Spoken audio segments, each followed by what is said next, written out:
Já, aðeins rás sem að hitar og kælir þegar það færa á sér rafmagn. Það er þetta pluss hér og hér mínus. Þá verður þessi hlið köld og þessi hlið heit. Ef við hins vegar náum okkur í hitabyssu og kælum þessa hlið og hitum hérna, þá býr hún til rafmagn.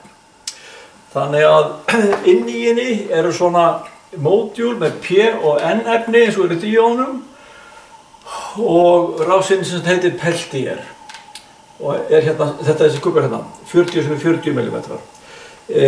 Hérna er nafnið á henni, TSC1 12706.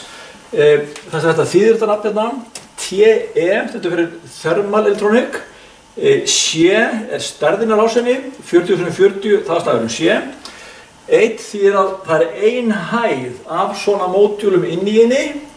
Ef það voru 2 hæða þá voru þykkari með 2 hæðum inn í, það er bara 1 hæða. 127, það eru 127 svona módjúl hérna inn í þessu kupp hérna. Og 0,6 er hámarksstraumurinn sem við getum gefið, eða tekið á móti, það er 6 ampere.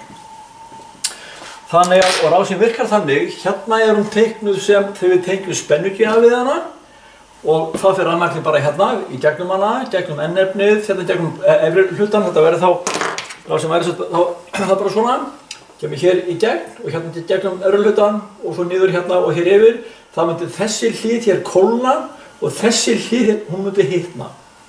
Og síðan ef við tengjum hann sem ef maður segja, rafal, eða það er búið til rafmagn, þá blásum við köldu lofti hérna ofan á og blásum heitu lofti hérna neðan á og setjum mótor hérna milli vírana og þá fer mótorinn að snúast.